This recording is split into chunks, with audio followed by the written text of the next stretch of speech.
Nah, kalau sudah paham diri kita, kita akan paham alam semesta. Karena dalam diri kita ada seluruh alam semesta. Kalau kita sudah paham alam semesta, kita akan paham Allah. Karena alam semesta ini manifestasi dari sifat-sifat Allah semuanya. A sampai Z. Makanya ada hadis yang bilang man arofa nafsahu faqad arofa rabbahu.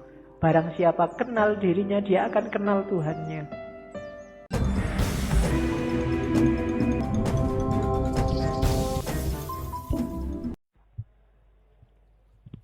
Oke, bismillah. Assalamualaikum warahmatullahi wabarakatuh. Oke, bismillah. Sekarang kita lihat ya. Punya apa Rumi? Sebentar kita lihat garis besar pikirannya sebelum masuk ke cinta. Gagasan dasarnya hampir semua sufi adalah melampaui yang lahiriah. Itu kalimat-kalimatnya Rumi. Dari fihi mafihi itu salah satu karya Rumi yang tidak puisi, tapi bukunya agak tipis, yang ngomong tentang metafisika. Jadi katanya Rumi, segala sesuatu yang tampak di depan kita bukanlah hakikat yang sesungguhnya. Ini hampir semua sufi bilang begini. Yang lahir itu tidak sejati. Yang kelihatan itu tidak asasi. Rumi ngasih contoh. Yang tampak dari bumi adalah debunya.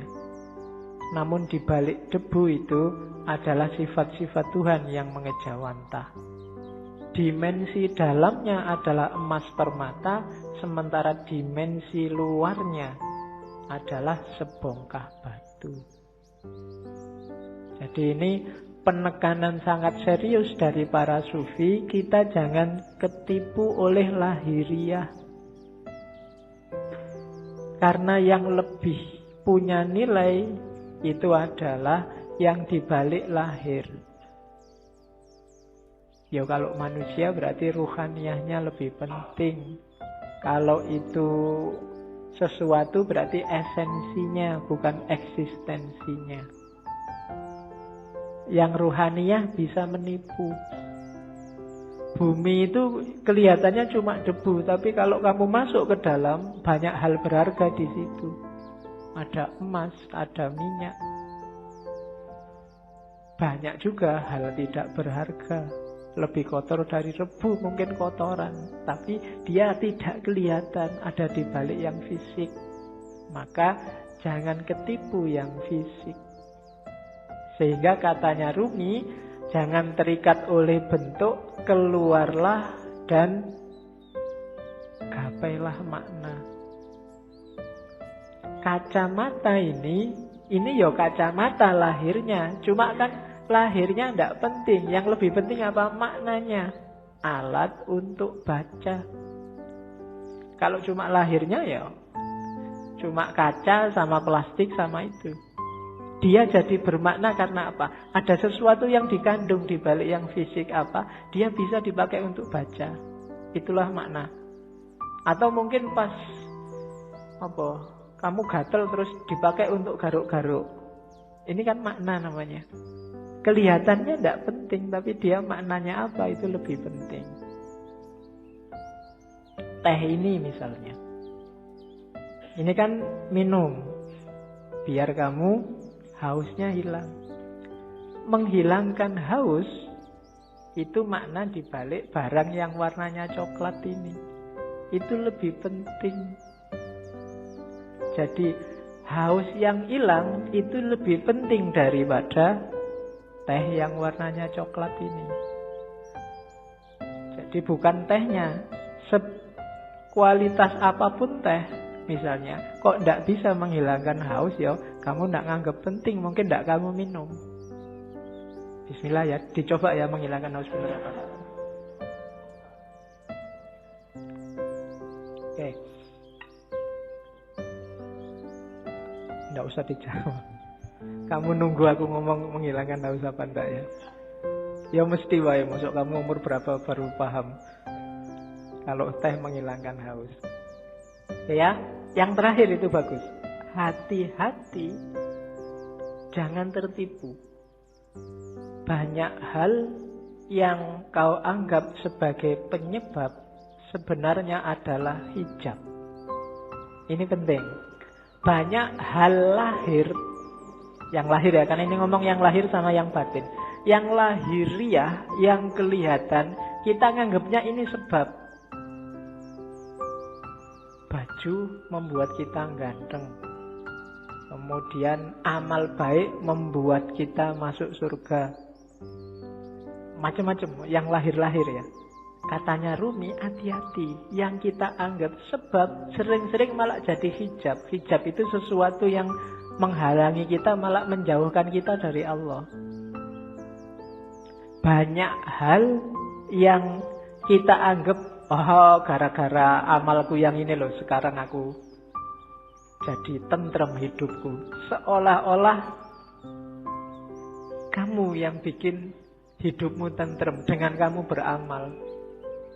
Allah tidak main di situ. Itu yang disebut hijab. Perannya Allah kamu hilangkan. Kamu menjauh dari Allah gara-gara yang kamu anggap sebab tadi. Gara-gara amalku ini sekarang rezekiku berkali lipat.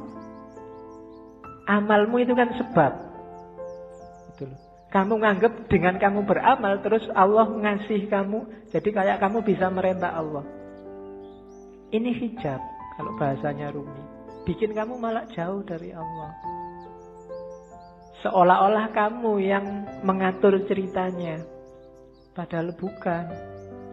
Kan sering ya yang ceramah-ceramah, mari kita sedekah sekian, nanti baliknya sekian.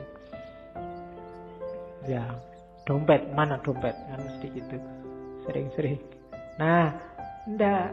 Iya mungkin begitu, tapi jangan dianggap sebabnya itu. Terserah Allah lah. Misalnya Allah menjanjikan 7.000 terus kamu cuma dikasih 5.000, apa ya? Kamu bisa komplain. Atau ayatnya bilang 7.000 terus kamu dikasih 700.000, kan ya enggak suka-suka Allah. Amalmu bukan sebabnya. Kalau kamu merasa amalmu sebabnya, kalau kamu merasa yang lahiriah sebabnya, biasanya terus jadi hijabmu yang bikin kamu jauh sama Allah. Seolah-olah yang bikin cerita dirimu. Sodakoah biar enggak ketemu bencana. Seolah-olah kamu yang ngatur ceritanya. Itu yang oleh Rumi disebut hijab. Jangan salah, yang lahir-lahir, yang sering kita anggap sebab, itu ternyata nantinya berubah jadi hijab. Jadi lampauilah yang lahiriah itu. Terus, nah, kata-kata Rumi lagi. Kalau manusia dianggap manusia dari fisiknya, dari lahirnya saja, maka Muhammad dan Abu Jahal itu memiliki kualitas yang sama. Lukisan di dinding pun persis seperti manusia. Lihatlah apa yang kurang, lukisan indah itu kehilangan ruhnya. Jadi manusia juga begitu. Jadi manusia atau tidak yang sejati tidak tergantung fisik, tapi tergantung dimensi batinnya. Kalau hanya fisik, maka Muhammad dan Abu Jahal itu ya sama-sama Arabnya, sama-sama punya jenggotnya, sama-sama pakai jubahnya, sama-sama pakai bahasa Arab, sama-sama takbir. Mungkin. Tapi yang membedakan apa? Ruhaniyahnya, batinnya. Maka kalau menilai, patokannya jangan luarnya. Kalau kamu menilai orang baik, wah ini pakai jenggot, pakai baju jubah, batuknya hitam, radikal mesti.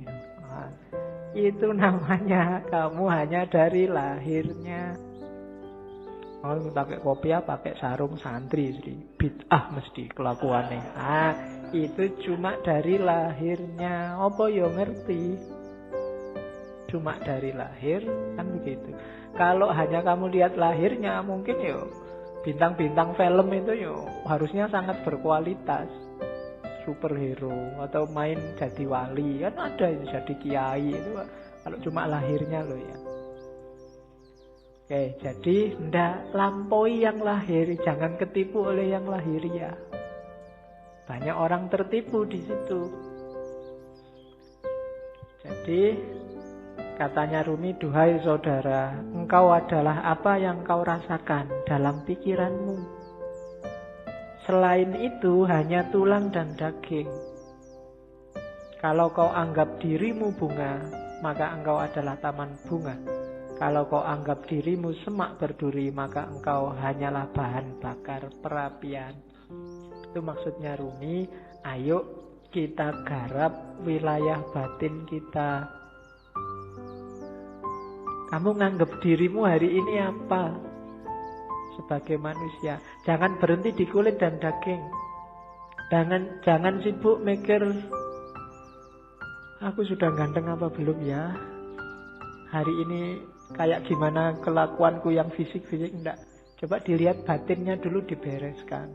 Kalau yang dalam sudah beres, keluarnya pasti bagus. Itu maunya Rumi. Kalau dalamnya masih belum beres, ya susah. Jadi lampaui dulu yang lahir. Oke. Bahkan banyak amalan-amalan ibadah lahir di banyak hadis jadi tidak bernilai ketika batinnya tidak ikut. Kan banyak itu kan. Kam min so'imin, berapa banyak orang puasa hanya dapat lapar dan haus. Berapa banyak orang sholat hanya dapat capek fisiknya saja dan seterusnya. Itu berarti apa? Kualitas lahirnya beres, tapi kualitas batinnya belum.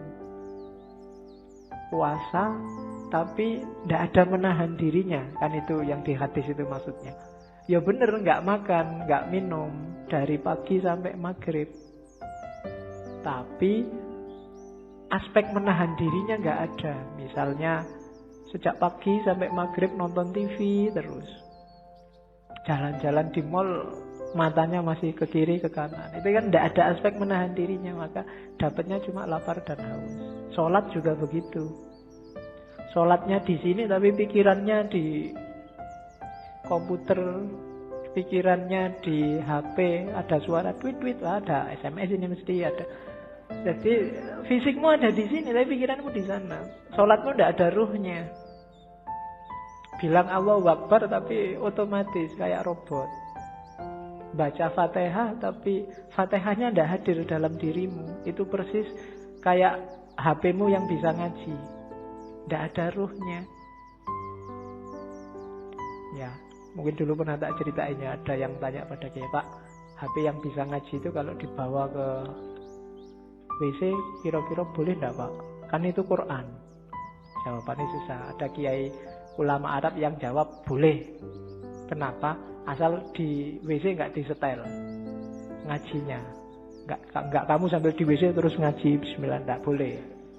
Tapi kalau ada aja dalam HP nggak apa-apa. Analoginya apa? Pikiranmu. Kamu hafal Fatihah nggak? Hafal. Berarti di kepalamu ada Fatihahnya. Wong hafal. Kalau kamu masuk WC, masuk hafalannya mau dibuang kan nggak? Berarti tulisannya ada, hafalannya aja, masuk WC asal nggak kamu bunyikan waktu di dalam WC. Nah, itu HP-nya saja itu kan tidak ada ruhnya. Jadi kalau kamu ngaji, kalau kamu sholat, ketika jiwamu nggak hadir, batinmu nggak hadir, ya cuma dapat wadahnya saja, tidak ada isinya. Bahkan mungkin lebih bagus HP-mu, tartilnya jelas. Ya, kalau kamu ngaji dewe kan masih pelekak-pelekuk. Nah, jadi rumus pertama katanya Rumi, yuk dilampaui yang lahiriah. Jangan berhenti hanya sudah bisa melakukan amal-amal lahir. Dibereskan dulu yang batin. Oke, rumus selanjutnya. Ini sebelum cinta ya, belum, biar nanti paham apa maunya Rumi. Ini sama kayak banyak sufi yang lain. Katanya Rumi, manusia ini jagat kecil. Bahasa filsafatnya mikrokosmos. alam shohir. Alam semesta ini alam kabir. Dalam diri mikrokosmos ada makrokosmos, dalam dirimu terkandung semua unsur-unsur alam semesta. Makanya Al-Quran menyuruh, lihatlah sekelilingmu dan lihatlah dirimu sendiri. Karena dalam diri kita, apa yang ada di alam, dalam diri kita ada, dalam bentuk mini. Unsur-unsur alam apa saja itu sebenarnya ada. Mineral kah, air, api, udara, tanah, ada semua dalam diri kita. Jadi kita ini mikrokosmos. Maka pertama-tama pahamilah dirimu, kenali dirimu, lihatlah ke dalam. Nah, kalau sudah paham diri kita, kita akan paham alam semesta. Karena dalam diri kita ada seluruh alam semesta. Kalau kita sudah paham alam semesta, kita akan paham Allah. Karena alam semesta ini manifestasi dari sifat-sifat Allah semuanya. A sampai Z. Makanya ada hadis yang bilang man arofa nafsahu faqad arofa rabbahu. Barang siapa kenal dirinya, dia akan kenal Tuhannya. Rumusnya apa? Dalam diri kita ada alam semesta, makrokosmos. Makanya kita disebut mikrokosmos. Begitu kita paham makrokosmos dan mikrokosmos, kita akan paham tentang Tuhan. Kenapa? Karena alam semesta ini isinya adalah manifestasi dari semua sifat-sifat Tuhan. Tuhan yang penyayang, Tuhan yang pemaaf, Tuhan yang teliti, Tuhan yang maha adil, dan seterusnya. Itu kan ada di alam semesta ini. Keadilannya, sayangnya, dan seterusnya itu kan bisa kita lihat di jagat besar, termasuk jagat kecil diri kita sendiri. Betapa telitinya Allah. Misalnya matahari itu kalau lebih dekat 10 cm aja dari bumi tidak akan kuat, dia akan terbakar dan kalian tidak bisa hidup. Atau dia lebih jauh 10 cm saja, bumi juga tidak akan ada kehidupan, pasti akan beku. Kok matahari bisa pas begitu? Itu ketelitian Allah. Tidak mungkin nggak sengaja. Itu iseng aja Pak, nggak sengaja. Tidak, itu Allah yang teliti. Tubuhmu kan juga teliti. Sikunya pas gini, coba sikunya di sini mungkin kamu ya susah. Ya kan? Kenapa yang tumbuh terus rambut ini kok nggak tumbuh terus? Kalau jenggot bisa panjang tapi ini nggak bisa panjang, dan seterusnya. Itu kan ketelitian Allah. Dalam alam shohir dan alam kabir, kamu bisa membaca semua tanda itu dan menemukan Allah dan memahami Allah. Maka man arofa nafsahu faqad arofa rabbahu. Jadi manusia sebagai mikrokosmos dan makrokosmos. Maka hakikatnya kita dan alam itu levelnya sama. Jangan mengeksploitasi alam, jangan merusak. Itu apa? Karena ini bagian dari kita. Termasuk dengan sesama. Kita dan masyarakat yang lain itu satu. Kita dan alam semesta itu satu. Hanya kita dalam bentuk mini. Oke, saya lanjutkan. Karena malam ini materinya agak banyak. Ini kalimat yang saya suka dari Rumi. Jangan engkau seperti iblis, hanya melihat air dan lumpur ketika memandang Adam. Lihatlah di balik lumpur beratus-ratus ribu taman yang indah. Kalimat ini menurut saya penting karena orang Indonesia hari ini cara berpikirnya landasannya adalah suudzon. Nganggap orang lain jelek, khususnya yang berbeda dengan dirinya. Kalau sudah benci, tidak ada baiknya sedikit pun. Itu disindir oleh Rumi. Orang kayak gini, kayak iblis, yang melihat Adam hanya dari sisi air dan lumpurnya. Tidak melihat bahwa siapapun itu kalau manusia di balik yang fisik yang kelihatan mungkin yang kurang ajar, yang jahat, yang ada entitas ketuhanan. Ketika di Al-Quran Allah bilang wa nafakha fihi min ruhi, dan kutiupkan dalam diri manusia itu sebagian dari ruhku. Itu kan ya untuk semua manusia, tidak cuma untuk orang baik saja. Ya orang jahat ya ada ruhnya juga, yang bagian dari Allah. Hanya saja di orang-orang yang jahat, yang jelek ini, ruhnya Allah ini terhijab banyak sekali dia, sehingga tidak kelihatan, sehingga gelap. Tapi dia tetap manusia, harus ditolong. Tidak kayak iblis, dilihat jeleknya saja pokoknya. Nah, yang melihat jeleknya saja itu hanya melihat air dan lumpurnya Adam. Padahal Adam itu punya ribuan, ratusan ribu taman yang indah. Manusia itu indah. Kehidupan manusia juga indah. Ya kita sendiri yang sok-sok merusak. Dengan nafsunya tentunya ya. Hari ini kita sering jadi iblis. Kita ya jangan nunjuk orang lain. Biasanya nek wis benci kan terus gak ono api belas. Sejahat apapun orang, pasti ada sisi-sisi tertentu dalam hidupnya yang masih baik. Perampok, pembunuh itu kalau pas dia makan, ya ketika dia makan ini baik, wong dia memelihara jasad titipan Allah dalam dirinya. Waktu dia pulang, misalnya punya anak kecil terus dulang anaknya, itu ya baik. Mungkin terus dia mandi, menjaga kebersihan, itu kan juga baik. Mungkin di antara hasil curiannya eman-eman ini, sedekah sebentar, tetanggaku ada yang tak, iki yo apik meskipun barang colongan itu tadi. Malingnya jelek iya, ngerampoknya jelek, tapi banyak sisi yang baik dalam kehidupannya. Tapi kalau begitu kita benci, yang baik-baik ini enggak kita lihat. Sebaliknya kadang-kadang juga begitu kita suka, yang jelek-jelek enggak kita lihat. Nah, maka yang penting yang pertama jangan kayak iblis ya, suka benci orang lain. Kalau ada orang tersesat, diingatkan. Kalau dia ngeyel, ya sudah, kan gitu rumusnya. Ada orang mau ke Jakarta kok jalannya ke timur, ya jangan dimarahi, jangan dipisu-pisui, dipukuli, kurang ajar kamu ke Jakarta kok ke timur, kan enggak. Ya mas, Jakarta itu ke barat, sampai kok jalan ke timur. Ya suka-suka saya dong. Ya sudah. Kan gitu aja. Hari ini kan kamu gitu. Ada orang kamu anggap sesat, terus kamu marah-marahi, kamu pukuli. Nggak ditunjukkan yang benar gimana. Tunjukkan ya. Tugas kita kan cuma tabligh. Sampaikan aja. Kalau nggak diterima ya sudah.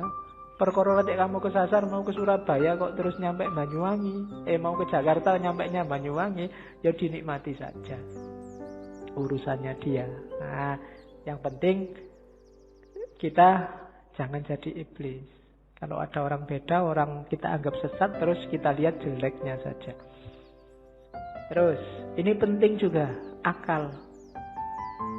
Rumi termasuk orang yang memposisikan akal tidak sebagai puncak. Akal itu penting, tapi akal hanya transit.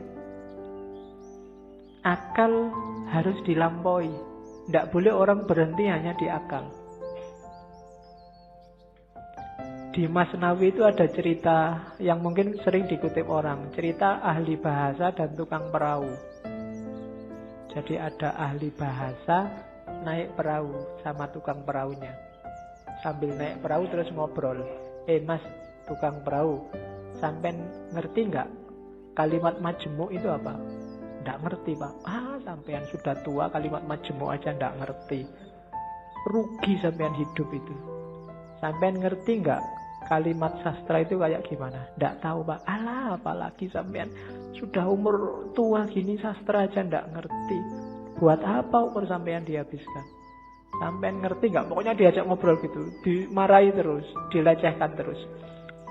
Tiba-tiba terus ada badai. Kapalnya mau tenggelam, katanya yang punya perahu, waduh ini pak, sampean bisa nggak berenang? Nggak bisa. Sampean sampai tua Berenang aja nggak bisa, ya wassalam sampean mati. Bye-bye, tak tinggal ya, sudah selesai. Nah, itu cerita ini terkenal, nanti variasinya macam-macam.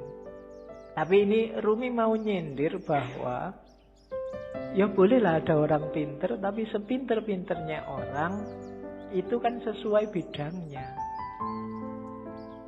Yang pinter filsafat mungkin tidak ngerti sama sekali tentang fikih.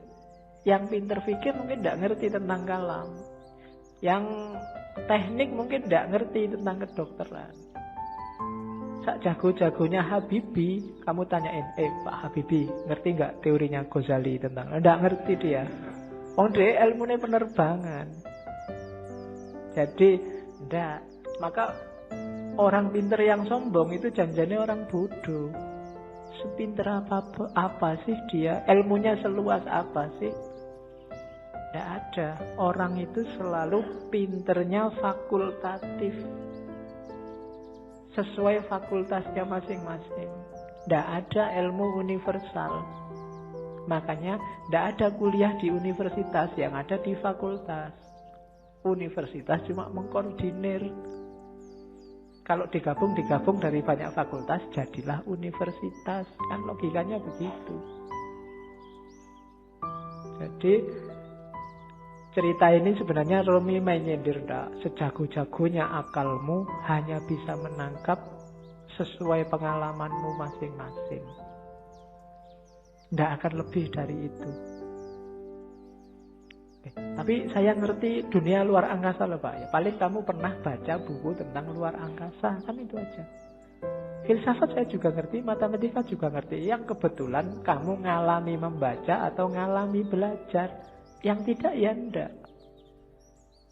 Sokrates mungkin orang paling pinter, tapi sama istrinya urusan nyambel apa urusan bikin sayur itu tetap menang istrinya. Ya kan? Sepinter apapun Immanuel kan, kalau bannya bocor, kan ada cerita satu ketika Immanuel kan bannya bocor, sadelnya patah. Begitu nyampe di tukang sadel, Immanuel kan pengen nguji yang punya, tukang sadel tolong saya dibikinin sadel yang pakai rumus trigonometri plus 2 kali. Dari tukang sadel tidak bisa saya. Kalau sadel biasa bisa, kalau pakai rumus macam-macam tidak bisa.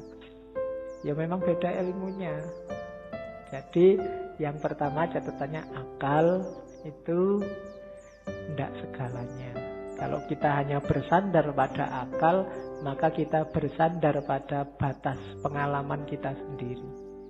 Karena sejauh apapun ilmu kita, ya sebatas yang pernah kita alami. Ilmunya mahasiswa filsafat pasti beda dengan mahasiswa pendidikan. Pasti beda dengan mahasiswa teknik. Itu batasnya akal. Jadi saya bilang tadi, akal hanya transit.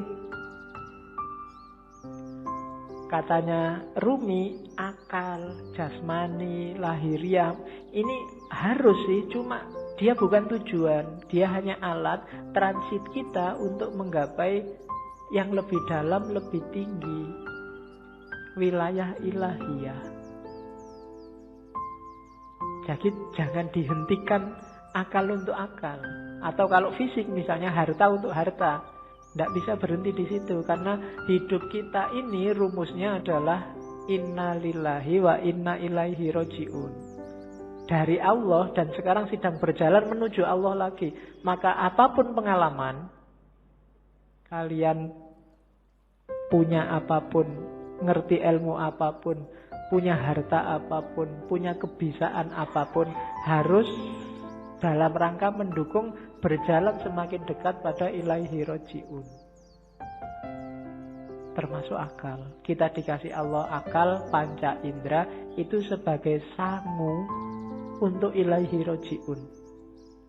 Jangan sampai tersesat. Bahkan Allah saking sayangnya sama kita, gak cuma itu, kita dikasih buku pedomannya langsung, namanya kitab suci. Enggak itu juga, karena khawatirnya kita enggak mau baca, kita dikasih nabi juga, dikasih rasul juga. Dalam rangka apa? Biar langkah kita ilaihi roji'un ini pas, enggak keliru. Maka Katanya Rumi, akal kita, panca indera kita, apapun yang kita bisa, yang kita miliki, ini harus jadi jalan, harus kita lampaui menuju ilaihi roji'un tadi. Dalam rangka bertemu dan berjumpa sama Allah. Kalau enggak, berarti satu di antara dua. Kalau bukan kesia-siaan yang nanti kita sesali, mungkin juga ketersesatan. Sia-sia itu tidak ada gunanya, kita tuas capek. Tersesat itu kita nyeleweng, jalurnya tidak ilaihi roji'un. Kalau Al-Quran bilang yang bisa ilaihi roji'un itu nafas mutmainnah. Ya ayyatuhan nafsul mutmainnah, jiwa yang tenang.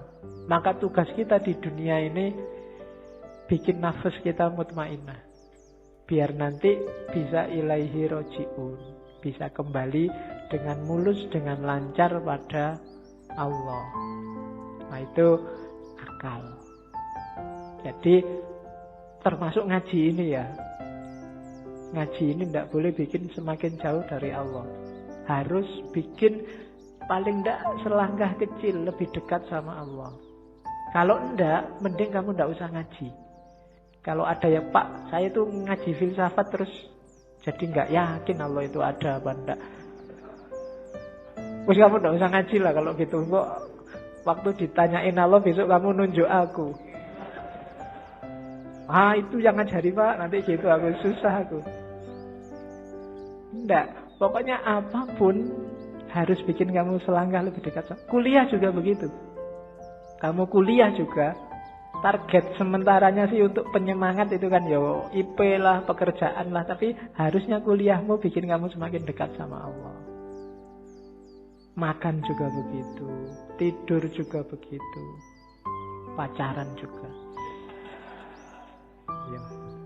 Ya jadi kalau punya pacar, bilang ke pacarmu, kita komitmen ya, kita pacarannya semakin mendekat ke Allah.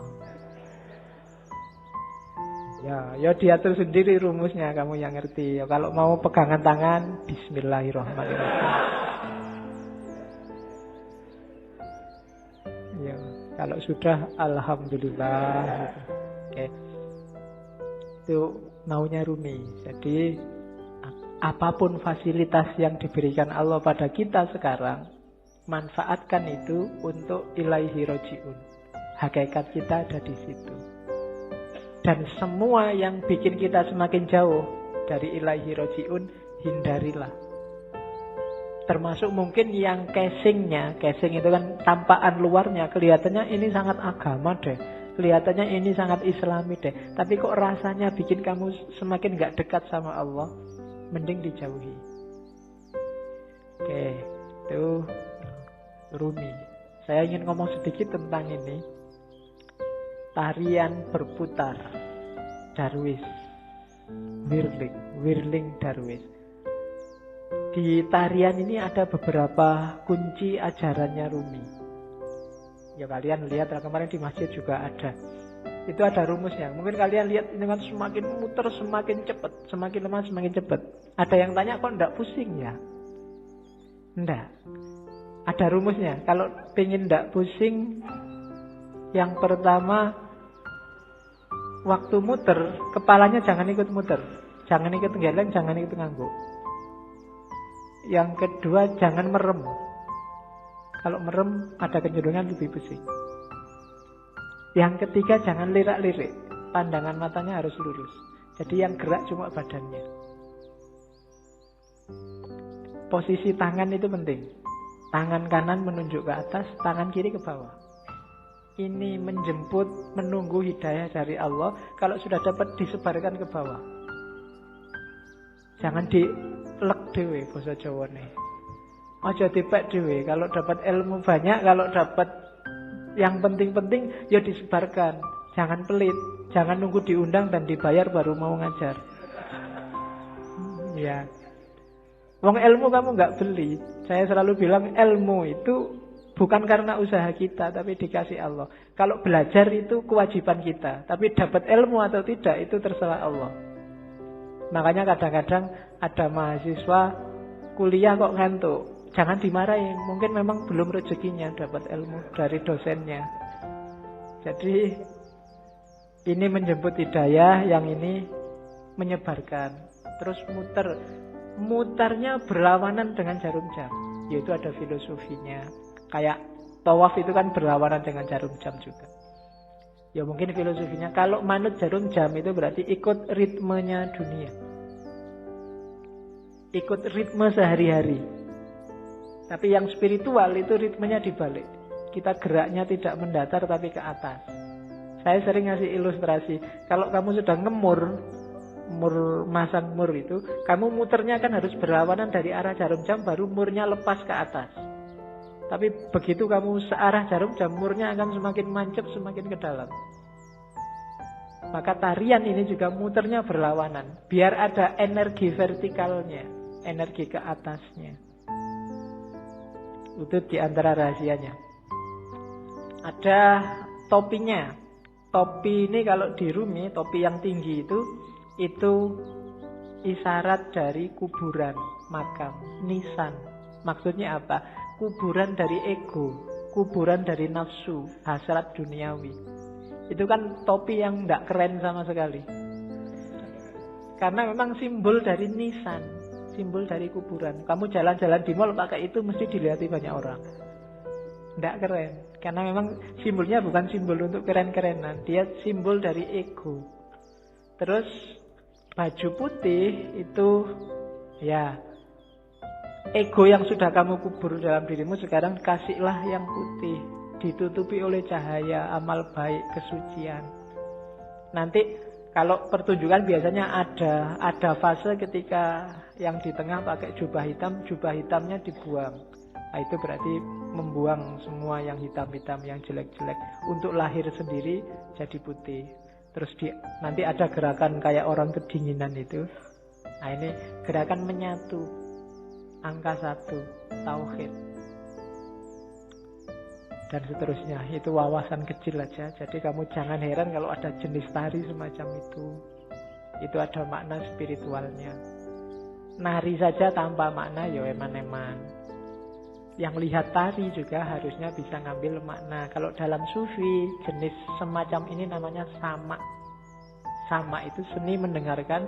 Dengan mendengarkan terus kamu tergerak mengalami kedekatan sama Tuhan. Kan kadang-kadang ada orang yang kalau wiritan sendiri dia susah dekat sama Allah, susah tergetar hatinya. Tapi begitu mendengarkan orang ngaji, mendengarkan lagu-lagu spiritual, itu batinmu tergetar.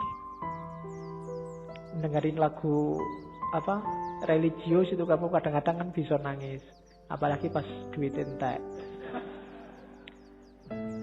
Sedih aku, kapan ini kan gitu.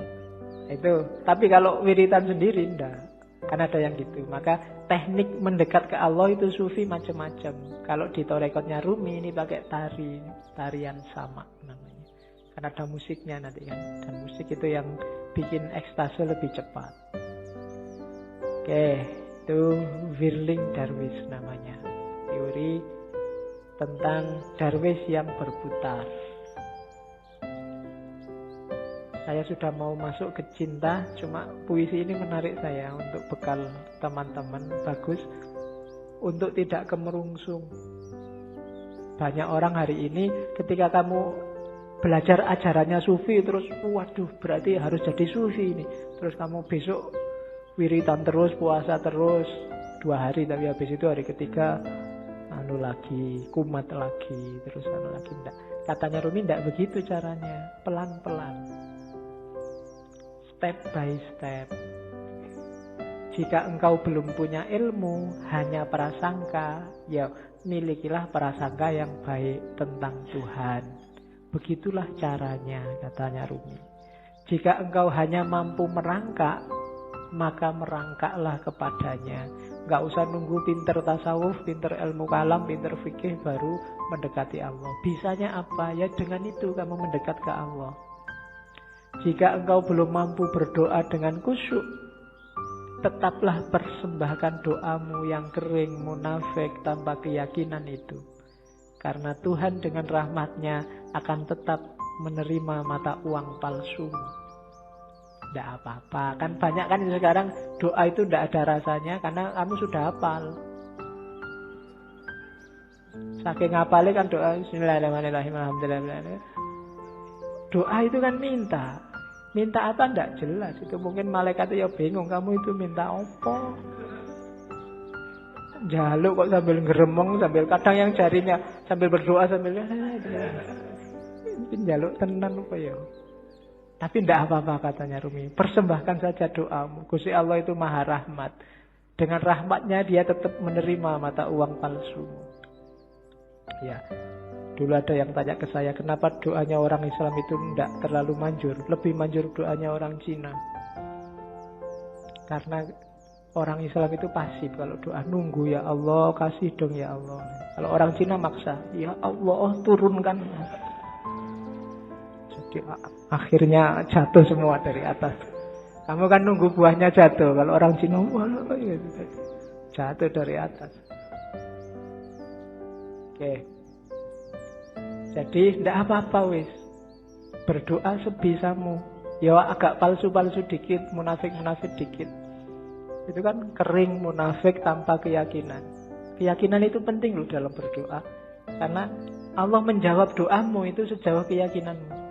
Saya sering bilang kan, kalau kamu berdoa, ya Allah semoga semester ini saya lulus kumlot. Tapi kamu bisa ndak ya wong IPK ya ndak, kamu sendiri ragu-ragu ya ora dibales, kamu sendiri nggak yakin. Keyakinan itu penting. Pak, saya keyakinannya separuh, apa ndak usah berdoa saja. Ya berdoa saja, jangan khawatir. Allah tahu yang kamu mau. Berdoalah. Allah tetap mengakui meskipun uangmu palsu sama Allah diterima aja ndak apa-apa. Karena Allah sangat sayang sama kita. Jika engkau masih mempunyai 100 keraguan mengenai Tuhan, maka kurangilah menjadi 99 saja. Begitulah caranya, wahai pejalan. Jadi kalau kita masih tidak terlalu mantep keimanan kita selama ini, masih melanggar-melanggar, masih dosane oke, ya tidak apa-apa, dikurangi dikit-dikit. Ya 100% tidak mungkin lah ya. Dikurangi 1%, biar jiwamu terlatih. Kalau langsung dibuang semua, insya Allah gagal. Ya, saya langsung ingin ikhlas, lillahi ta'ala, tidak ngejar surga, Pak. Saya tidak iso. Harus pelan-pelan. Terus, biarpun telah 100 kali engkau ingkar janji, ayolah datanglah lagi. Nggak usah malu-malu. Pak, dosa saya banyak, Pak. Saya harus datang lagi, enggak, Pak? Datang lagi aja. Allah enggak akan nolak. Enggak ada kata terlambat. Jadi, tempuhlah jalan itu. Pak, itu dhuwur banget ya, Pak, teorinya, Pak. Tinggi sekali apa ya? Saya bisa, Pak. Bisa. Pelan-pelan. Sedikit-sedikit. Biar ilaihi roji'unnya sempurna. Eman-eman kalau nanti kamu tidak, nafasnya tidak mutmainnah, dilatih pelan-pelan. Pak, saya itu susah ikhlas, Pak. Kalau sedekah mesti pamrih, Pak. Ya sementara pamrih dulu tidak apa-apa, tapi tetap sedekah. Nanti lama-lama latihan. Oke, jadi tempuhlah jalan itu. Jangan ragu-ragu. Jangan nunggu. Biasanya kelemahan yang muda-muda kayak teman-teman nunggu nanti besok kalau tua. Ya, kalau yang zaman muda ndak, yang tua kelihatannya lebih berat. Memulai dari tua itu susah. Karena orang yang sudah tua itu biasanya sudah keras cara berpikirnya. Kalau bahasa psikologinya sudah jadi, dia sudah mature, sudah mateng. Barang mateng itu satu-satunya yang bisa dilakukan adalah mempertahankan kematangan atau bosok. Apa bosok Indonesia bosok itu? Iya, busuk. Jadi kalau bisa terus-terusan bertahan di mateng. Kalau enggak ya lama-lama busuk itu apa? Pikirannya enggak laku. Kalau bahasa filsafatnya out of date, ketinggalan zaman. Dirubah susah. Makanya kadang-kadang orang itu Sudah tua umur 30 kok tidak kawin-kawin, itu biasanya malah susah, malah lama. Terlanjur matang. Iya. Iya. Peribahasanya kan begitu. Jodoh di tangan Tuhan, tapi umur 30 tahun ke atas Tuhan lepas tangan. Suruh nyari sendiri. Sudah capek Tuhan, nunggu sampai umur 30 kok nggak kawin-kawin. Oke.